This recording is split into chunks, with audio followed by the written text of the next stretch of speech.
రక్షకుడును మన ప్రభునైన యేసుక్రీస్తు నామములో మీ అందరికీ హృదయపూర్వక వందనములు. ఈరోజు దేవుని వాగ్దానము నిర్గమాకాండము 20వ అధ్యాయము 6వ వచనము.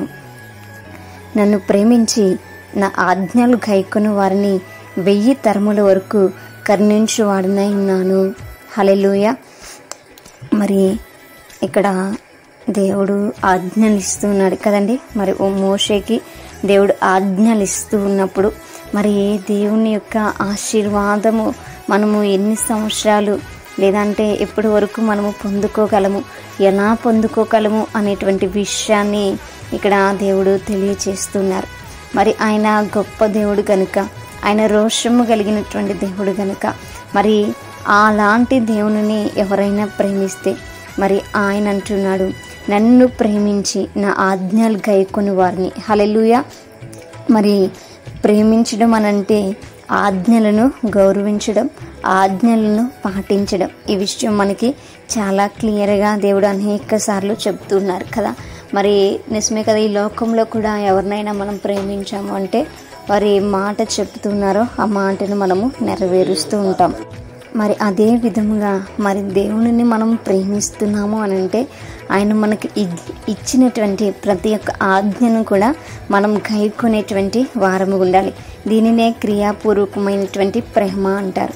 కాబట్టి మనము కనుక దేవుణ్ణి ప్రేమించేటువంటి బిడలముగా కనుక ఉంటే మరి ఆయన ఇచ్చిన ప్రతి ఆజ్ఞను కనుక మనం నెరవేర్చేటువంటి వారముగా కనుక ఉంటే మరి ఆయన మనల్ని కరుణించేటువంటి దేవుడు ఉన్నారు. ఒక్కరిని కాదు, ఇద్దరిని కాదు, 1000 తరాలు వరకు దేవుడు మనల్ని కరుణించేవాడు ఉన్నాడు. హల్లెలూయా. మరి నిజంగా ఆయన ప్రేమ ఎంత గొప్పదో కదా. మరి ఇలా ప్రేమించేటువంటి వారు మనకి ఎవ్వరిని కూడా కనిపించరు.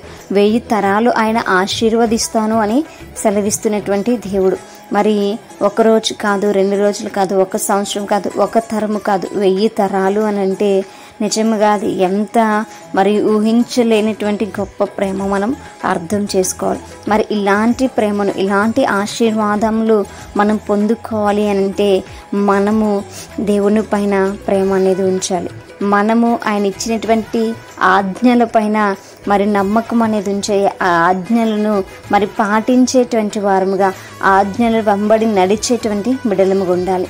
మరి ఆయన మనకిచ్చినటువంటి ఆజ్ఞలు అవి మనం తప్పిపోకుండా ఉండడానికి మనము మరి దేవుని యొక్క మాట వినాలి అనేటువంటి విషయాన్ని మనకు అవి తెలియచేస్తుంటాయి. అవి మనకు మేలు చేయడానికి అవి దేవుడిచ్చాడని ఈ యొక్క వాగ్దానం ద్వారా మనకి తెలియచేయబడుతుంది. కాబట్టి మనము ఎల్లప్పుడూ కూడా మరి ఆయన యొక్క మాటలకు విధేయత చూపేటువంటి వారముగా, ఆయన యొక్క మాటలకు లోబడేటువంటి బిడలముగా మరి దేవుని యొక్క సన్నిధానంలో ఎల్లప్పుడూ కూడా మరి మనము దేవుని యందు ప్రేమ కలిగి మనం జీవించేటువంటి వారముగా ఉండాలి. ఆయన ఎదుట సాగిలిపడి నమస్కారం చేసేటువంటి వారముగా ఉండాలి. ఆయన రాజ్యం కొరకు ఎదురు చూసేటువంటి వారముగా ఉండాలి. మరి ముఖ్యముగా ఆయన ఇచ్చేటువంటి బలమును మనం పొందుకుంటూ ముందుకు కొనసాగింపబడాలి. అటువంటి కృప దేవుడు మనందరికీ కూడా దయచేయునుగాక. మేము ప్రార్థించుకుందాం.